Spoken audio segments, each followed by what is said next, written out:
አልደበረኝም ሚንስ ማለት ነው። እንዴት መሰላችሁ እግዚአብሔር እኔ ኤክስፔክት አድርጌው ከነበረው በተሻለ መንገድ ነው በርንሌዎች የተጫወቱት።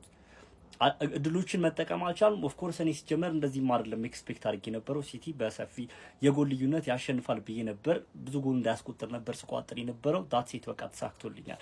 ለመሰላችሁ ሲቲ 6 ጨዋታዎች ነበር የሚቀሩ ከዚህ ጨዋታ በፊት፣ እኛ ደግሞ 5 ጨዋታ ሶ አንድ ጌም እንደ አድቫንቴጅ መውሰድ ይችላል። ጎል ማስቆጠር ካለበትም ያውቃል ኦልሬዲ ማለት ነው የጎል ዲፈረንሱ ምን ያህል ማተር እንደሚያደርግ። ሶ ሲቲ በዚህ ጨዋታ ላይ ማለት ነው የተሻሉ የጎል ልዩነቱ ሞር የሚያስፋበት ቻንስ ይኖራል ብዬ ነበርና ያ ደግሞ አልሆነም። ስቲዳውን ነጥባችንም ጎል ኤቭሪቲንግ እኩል ነው። ሶ ከዚህ በኋላ እኩል 5-5 ጌም አለን። የተሻለው ቡድን እንግዲህ ዋንጫውን ማሸነፍ ይችላል።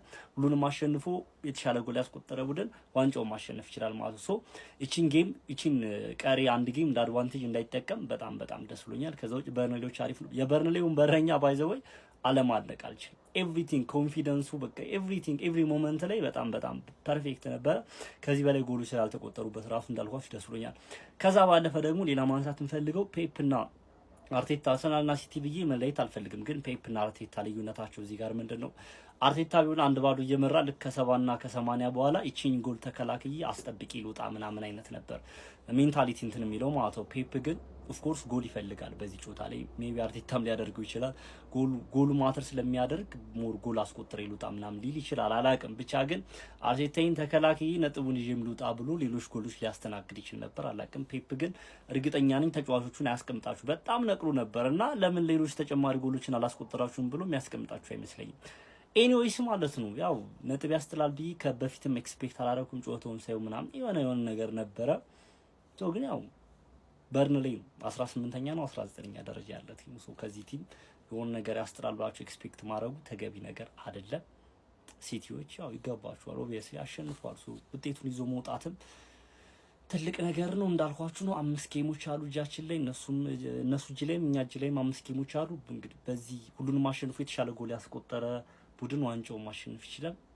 ያው እንግዲህ ባለን ቻንስ መጽናናትን ያለብን። ይመሻሹ። ኮፒ ሊንክ ሪፖስት ማድረግ እንዳይረሳ። ጭራሽ እንዳትበይ እንዲህ ያረገሽ እስኪ በይ ንገሪኝ ማን ረገመሽ በልልኝ። አይ ወያላው 4 ዋንጫ ፎቃቃ ወያላ 1-0 አሸንፈናል። ጎል ድገሙ ብዬ ይኸው አሳቀው ቶፕ ኦፍ ዘ ሊግ ንጉሱ ወደ ቦታው ተመልሷል። ሚዜውም ወደ ቦታው ተመልሷል። ያራዳ ልጅ 3-4 ብናገባ በጣም ደስ ይለኝ ነበረ። ጎል ዲፍረንስ ምናምን ብለው ተስፋ ለሚያደርጉት እንጂ እኛ ከበላን የታወቀ ነው። ነጥብ አስፍተን ምናምን ነው አሳምነን የምንበለው። ኤኒዌይ ግን እንድናሸንፍበት የምፈልገው መንገድ ነው ያሸነፍነው። ገባህ? ለእኔ ያሳቀቀኛል እንጂ እንደዚህ አይነት ዊን ደስ ይለኛል። ለምን ለቋጣሪ እርር ያደርጋል። ገባህ አይደለ? እኛ እንደዚህ ነበር አርሰናል አንዳንዴ በማያሳምን ሁኔታ ሲያሸንፍ ቅጥል ስንል የነበረው። በተለይ አንድ ጎል ተስፋ ሰጥቷችሁ ካላገቡ በጣም ነው የሚያናደው። እረዳችኋለሁ ቋጣሪያንስ። ወልቭስ ግን አስደስቶኛል። ቶፕ ኦፍ ዘ ሊግ ወደ ቦታሽ ቅዳሜ ትርፍ ጌም ትጫወታላችሁ ከኒውካስትል። ትርፍ ጌም ተጫወታችሁ ራሱ እንደምትቀበሉን እጠራጠራለሁ። በርሊንዬ ምን አድርገን ነው እንደዚህ ጓራችን ቀጠል አርከው እኮ በመድኃኒዓለም ፍሬያችን ፈረጠ። ወታደር ለሀገሩ ሲታገል ቆይቶ 3-4 ዓመት ለሀገር ሲዋጋ ቆይቶ ወደ ቤቱ ሲመጣ እንኳን በደህና መጣህ ይባላል። ገነርስ ወደ ነገሳችሁበት እንኳን በሰላም መጣችሁ። ምን ይሊዮን ያለጅ ማርያም ዘገነርስ ላይ ያለን እኛ ነን። ምን ያስጨንቃችኋል? ማንም ያልሰራውን ታሪክ ለተከታታይ ለ4ኛ ጊዜ 2ኛ ወጠናል። ይሄን ያደረገ አንድ ቡድን አለ? የለም። ለቅሶ ሲያለቅስ ማየት እንዴት ደስ እንደሚለኝ ባይዘወይ በጣም ማከብራችሁ ወዳችሁ አርሰናል ደጋፊዎች ሶሪ ምንም ማድረግ አልችልም። የምሬ ነው። ምክንያቱም ክለቤን የሚናገሩ ስላሉ ብዬ ነው። ያውቁታል፣ ይሄ ቪዲዮ ይደርሳችኋልና ክለቤን ስትነኩ የነበራችሁ አርሰናል ደጋፊዎች መልካም የለቅሶ ዘመን። ዳስጣልን የሚገርም ሙዚቃ ጋብዣችኋለሁ። የሚገርም ተራክ ነው በሚገርም ለቅሶ።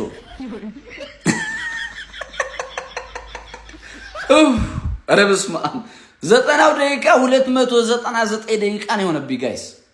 እስኪ ደስ ያላችሁ አንድ ቁጥራን ሰጠት በርሊን ይሄንን ትባያለሽ። በርሊን አስጨነቅሽ እንግዲህ listen look let it all work out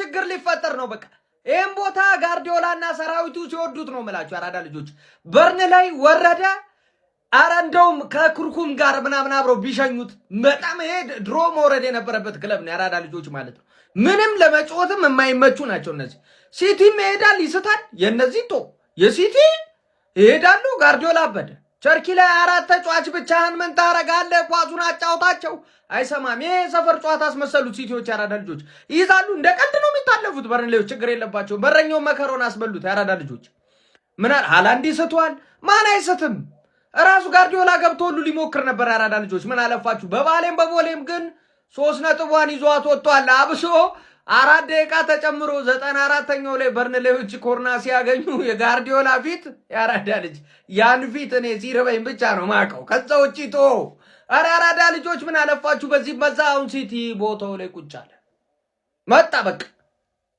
እዚህ አካባቢ ላይ ይኮረኩራል እንደዚህ ችግር የለም ሲቲ ጋር አሳይቶ እንደዚህ አይልም አሁን ነገር እየተባባሰ እየከረረ መጣ በቃ ያራዳ ልጅ ተደላደለ ወያላው ተመቸው ሁለተኝነት ለወያላው ተመቸው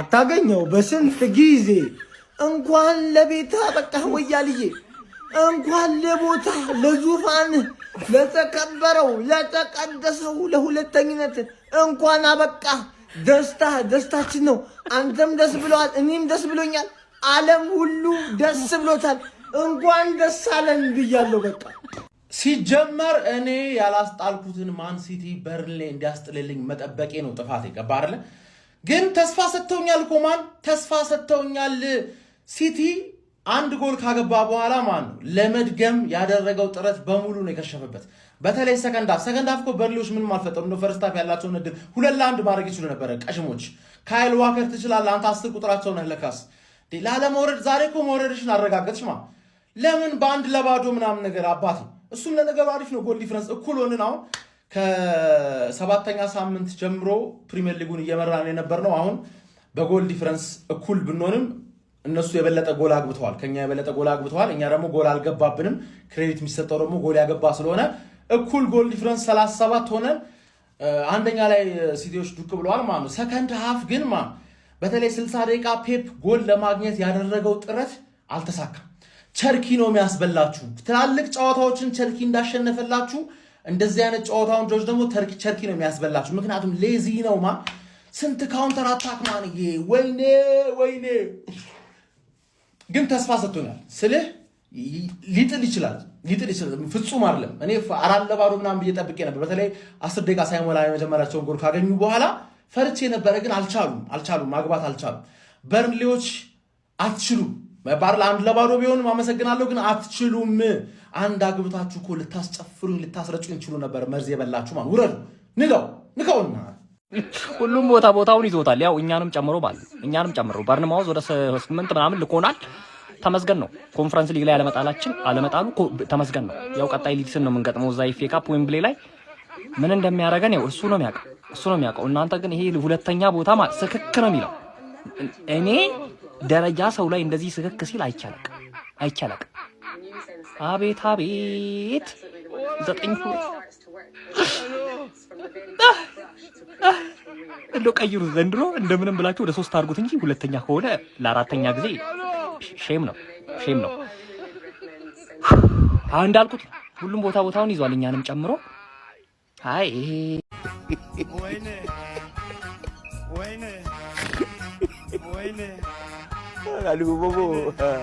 በርንሌ የሚጠብቅህን ጀሃነም አየኸው 1-0 ነውና እንደምንም አቻውጣ ተመልከተ ሌስተር ሲቲ 23 ነው ያለው ወደ ሊግ 1 ሊወርድ ነው ጭራሽ ማለት ነው ሁሉም እንደ ቀልድ እንመጣለን ብሎ ፔርሙዳን ውጦሽ ዝም ነው የሚለው አዎ ይሄን ባሸነፍም አላልፍም መውደቂያ አይቀርም ካልክ ሲቲ ተከሷል የሚባል ክስ አለ እሱን ክስ ያዘው ያርሰናል ጠበቃ ነው ነጥብ ሲቀነስበት በሱ ቦታ አንቺ እንድትገቢ እና አመቻቻለን ጉዳዩን በእናት ሁለት ከገባው ስለማቀው እኮ ነው እሺ በእናት ይሄ ወንድ አይደለ እንዴ ቆፍጠን ብለህ ተጫወት አንድ ጎል እስካሁን ከገባብህ በጣም ችለሃል ማለት እኮ ነው በጊዜ አስደንግጠው ነው ሰግጠህ እንደመረረው ሰው ተጫወት በእናት አንድ የመረረው ሰው እኮ 9 ሰው ይመታል 9 ጉልበተኛ ይመታል እናት ቶፕ ኦፍ ዘ ሊግ ማንቸስተር ሲቲ ሊጉን መምራት ጀምሯል።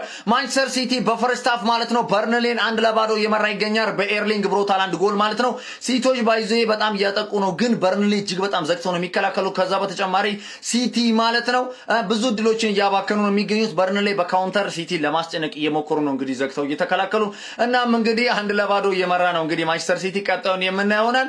ሲቲ ሊጉን መምራት ጀምሯል። የፔፕ ጋርዲዮላ ማንቸስተር ሲቲ የፕሪሚየር ሊጉ መሪ ከረጅም ጊዜያቶች በኋላ መሆን ችሏል። በርንሌን ከሜዳ ውጪ በመጓዝ በ33ኛ ሳምንት ቀሪ የፕሪሚየር ሊግ ጨዋታው የገጠመው የፔፕ ጋርዲዮላ ማንቸስተር ሲቲ በኤርሊንግ ብሮት ሃላንድ አማካኝነት 5ኛው ደቂቃ ላይ በጨዋታው ጅማሩ ላይ በጣም በግሩም ትራንዚሽን ባስቆጠረው ጎል ነው ጨዋታውን 1-0 በሆነ ጠባብ ውጤት ማሸነፍ የቻለው። በዚህም ከመድፈኞቹ አርሰናሎች ጋር በ70 ነጥብ እኩል በመሆን ብዙ ጎሎችን በማስቆጠር አንደኛ ደረጃነቱን ተረክቧል ማለት ነው። ስለዚህ ከዚህ በኋላ በቀሪ የፕሪሚየር ሊግ ጨዋታዎች በጎል ልዩነት ወይም ደግሞ ቡድኖቹ በሚያሸንፉት ጨዋታ መጠን እንግዲህ የዋንጫው አሸናፊ የሚወሰን ይሆናል ማለት ነው። ሁለቱም ቡድኖች አርሰናልም ሆነ ማንቸስተር ሲቲ የራሳቸውን የማሸነፍ እድል በራሳቸው የሚወስኑ ይሆናል ማለት ነው። በርንሌይም ከዚህ ሽንፈት በኋላ ከፕሪሚየር ሊጉ በ20 ነጥብ 19ኛ ደረጃ ላይ በመሆን ከወልቭስ በመቀጠል መውረድ ያራገጠ ቡድን መሆን ችሏል። ለማንኛውም የፔፕ ጋርዲዮላ ማንቸስተር ሲቲ በዚህ ጨዋታ ላይ ስለ ፐርፎርማንሱ ካነሳን በጣም ጥሩ ፐርፎርማንስ ነበራቸው። በርከት ያሉ የጎል አጋጣሚዎችን ፈጥረው ነበር፣ አልጠቀሙባቸውም እንጂ ማለት ነው። ከአንድ ጎል በላይ ማስቆጠር ነበረባቸው በእኔ እምነት፣ ግን ብዙ የጎል አጋጣሚዎችን አምክኖ ነበረ። በርንሌ ያን ያህል ጨዋታው ላይ ተፎካክሯል ብሎ ለመናገር ራሱ በጣም አዳጋች ነው። ሙሉ የጨዋታ ክፍለ ጊዜው ሲቲ ነበር ዶሚኔት አድርጎት የነበረው። ለማንኛውም እናንተ ስለዚህ ጨዋታ ምን ትላላችሁ? ሀሳባችሁን አጋሩኝ። የፕላስ ምልክቱ መጫ እንዳትረሱ። ዊ አር ባክ ይላል። ወደ ቦታችን የተመለስ ነው። ቀድሜ ተናግሬያለሁ፣ ግን እኔ እንደ 1-0 የሚቀፍ ውጤት የለም። የሚቀፍ ለምድሮ ጎል ማናገበው በርንሌን ማሸነፋችን ግዴታ ነበረ።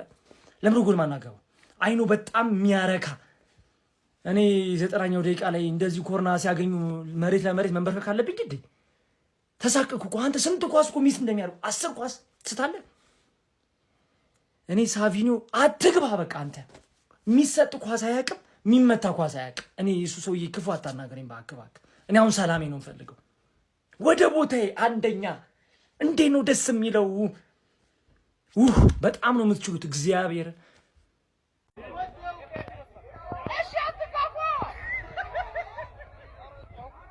እንደ ሲቲ ክፉ ቡድን የለም። ክፉ አረመኔ ማለት ነው። ለምን ታጓጓኛለህ ነው የሚሉት አሁን የአርሰናል ደጋፊዎች ማለት ነው። እንዲህ የምራው 1-0 ምን አለ ቢተኙ። ክፉ ሲቲ በርንሌይን አሸንፎ አንደኛ ደረጃ ላይ ተቀምጧል። ይህም ከብዙ ወራት በኋላ ነው። ግን የአርሰናል ደጋፊ አንድ ጭው ያምጥተዋል። እናንተ እንዲህ እየተለጠለጣችሁ እኛ ላይ እንዴት ሙድ ለመያዝ በቃችሁ የሚል ነገር። አባቴ እኛ ስንሸነፍ እናንተ የምትምሩን አትመስሉም። እንደዚህ ሲጀመር ማለት ነው። እኔ ሻምፒዮንሺፕ ራሱ ሆኜ አርሰናል ላይ ከመቋጠር ወደኋላ አልልም። ምክንያቱም የደጋፊው ምላስ ስለማውቀው በቃ አርሰናል አሸነፈ ማለት በማግስቱ ስራ ቦታ፣ ትምህርት ቤት እንዴት እንደምንሰቃይ እኮ እኛ ነን የምናውቀው። ይህን ደግሞ ብዙ ሰው ከኔ ጋር ይስማማበታል ብዬ እማምነው ሀሳብ ነው። ስለዚህ አድቡና ተቀመጡ። የዛኔ 9 ነጥብ ስትመሩ 7 ነጥብ ኖሮ አንድ ጨዋታ ምናምን ብቻ የዛኔ በቃ በሰፊ ስትመሩ እንዴት አድርጓችሁ እንደነበር ታስታውሳላችሁ። ከምንም በላይ ግን አንድ ጥያቄ አለ ለአርሰናል ደጋፊዎች። የሰርግ ዘፈኑ ከምን ደረሰ? ይመቻችሁ። ለማንኛውም ሲቲ ያሸንፏል። ሁለተኛው ሆነናል። አሁን ምንም ከዚህ በኋላ የምናመጣውም ነገር ያለ አይመስለኝም። ጎል እኩል ነን ግን ማለት ነው ሲቲ የበለጠ ጎል አግብቷል ከኛ። ለዛ ነው አንደኛ የሆነው። ገብታችኋል አይደለም? ይሄንን ነበር ስንፈራ የነበረው። ለዚህ ነው ስጮህ የነበረው። 5ኛው ደቂቃ ላይ ባገባው ጎል ሃላንድ የተጣለ ጨዋታ እኮ ነው የጮቱት። ሲቲ እኮ ሰከንድ አፉ እንዴት እንደሚያስጠላ፣ እንዴት አባቱ የሚያስጠላ ሰከንድ አፍ። በርንሌዎች ማግባት ትችሉ ነበር። ለመውረድ ነው የምትጮቱት። እንኳን የወረዳችሁ ድጋሚ ባላያችሁ ደስ ይለኛል። ምን አይነት የተጣሉ ቲሞች ናቸው በእናት። ሲቲ ከዚህ በኋላ አያቆምም። እንዴት ነው የምናስቆማቸው? ጋርዲዮላ አንደኛ ሆኖ ማለት ነው። ጋርዲዮላ አንደኛ ሆኖ ጭራሽ ወደ ታች በፍጹም ነገር ነው የማይመለስላችሁ፣ በፍጹም ማለት ነው። ግን እንቋጥራለን ጋይስ። ያለን አማራጭ ለሌላ ቲም ላይ መቋጠር ነው። የራሳችንን ድል ለሌላ አሳልፈን ሰጥተናል። ገነርስ ከፋችሁ እንዴ? እንድች ብላችሁ እንዳይከፋችሁ። አትረፍ ያለው ፍሬ ለበርንሌ ቋጥራል ነው። ለምን ይከፋችኋል? ሁለተኛ እኮ አያስከፋም ገነርስ። ሁለተኛኛ አሁን ቲክቶክ ላይ መተን 4 ዋንጫ ይበላል አርሰናል ምናምን ስንል ለእናንተ ሞራል ነው እንጂ ሁለተኛ እኮ ለእኛ ብርቃችን ነው ገነርስ። እኛ እኮ ነው ወለል የትንሽ ቲም ደጋፊዎች ነን። እንደው ለዋሸናችሁ ይቅርታ እንጂ እንደው ሁለተኛስ እንዴ አርቴታ አውት ስትሉ ለምን ምንናደድ ይመስላችኋል? ሁለተኛነትስ ማን ይሰጠናል? ሚዜን በተከታታይ 3 እና 4 ዓመት ሚዜ መሆን ለኛ እኮ ብርቃችን ነው። ገነርስ አንዳንዴ ሲያበሳጨን መርዝ ብላ ብንለው ደደብ ብለን ብንሰድበው ተበሳጭተን እንጂ ሚዜነቷን እንኳን በጣም ነው ምንፈልጋት። ገነርስ እንደዚህ ብሎ እንዳይከፋችሁ ገነርስ። እኛ ሲጀመር ምን አጨማለቀን? ዋንጫ ሁለተኛውንስ ማናየበት ገነርስ